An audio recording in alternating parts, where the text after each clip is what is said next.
Prezident İlham Əliyev, Simon Vizental Mərkəzinin həmtəsisçisi və sədr müavini, Yəhudi din xadimi Rabbi Kuperi və Amerikanın Xristian Liderlər Konqresinin rəhbəri, evangelist din xadimi Conni Muru qəbul edib.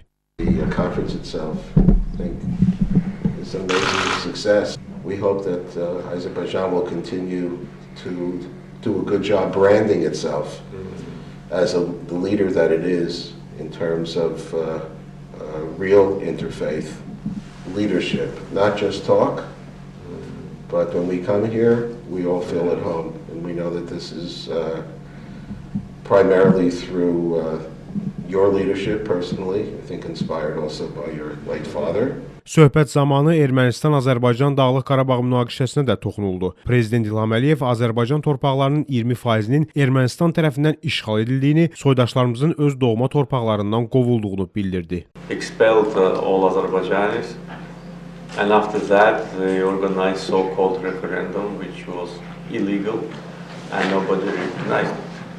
Since that time, several times they organized so-called referenda, but governments of United States, France and Russia, co-chairs of the Minsk group, publicly denounced it. They destroyed our mosques, but we restored Armenian church.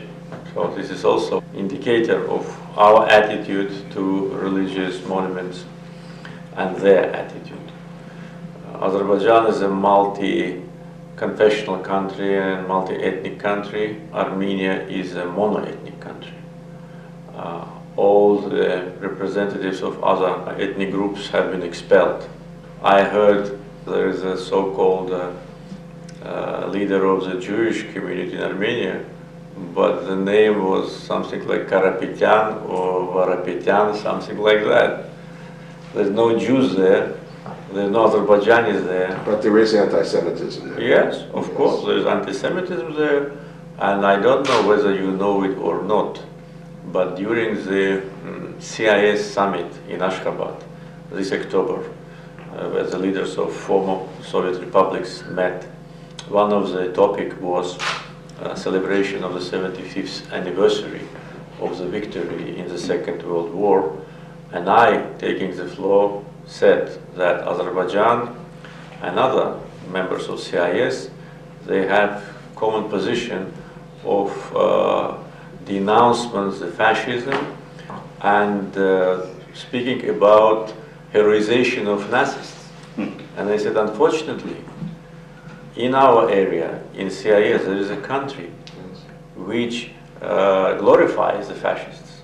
And I brought the name of the fascist servant, Garaginter Arutunyan, yes, whom Armenian government erased the monument of the 6 meters. And this was a person who said, during the fascist Germany time, during the war, who dies for Germany, dies for Armenia. And this person was involved in killing different nationalities, including Jews and other people. In Bulgaria, he created a conspiracy network, and spying network was created. So he was arrested and sentenced to a long imprisonment and died in a prison in Vladimir city. I call on new government of Armenia to dismantle it, because it was the previous government who erased it. Right. New government positions itself as a democratic, so show it, dismantle it. I did not attack him, on the contrary, I attacked his predecessors, whom he overthrew in so-called revolution. And he said, Solzhenitsyn also was in prison, and many other Soviet dissidents were in Vladimir prison. So he was actually saying that the fascist murderer is the same like Solzhenitsyn. So the most stupid statement was difficult to imagine. Therefore, of course, we need to say things how they are. We know that there is Armenian lobby in America, in Russia, in France, in all the countries co-chairs of the Minsk group. But there is a truth.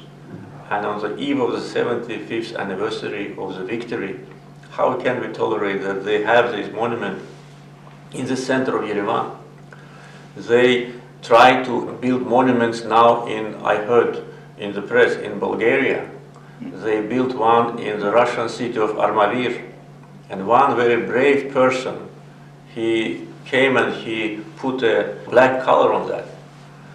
And now Armenian diaspora is attacking him. So they are defending fascists.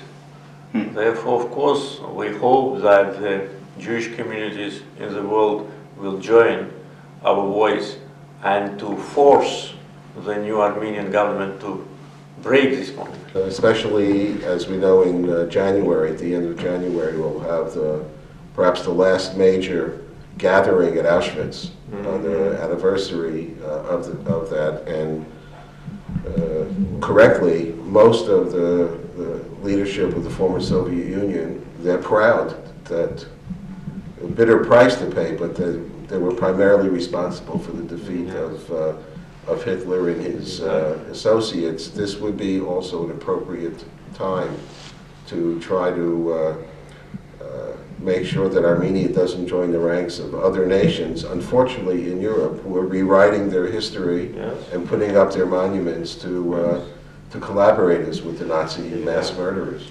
Exactly, we must join our efforts. I mean, politicians, public figures, religious leaders, NGOs, media. On the eve of the 75th anniversary of the victory, we must speak in one voice, because it's a big danger. It's not only misinterpretation of the history, it is a preparing grounds for future discrimination.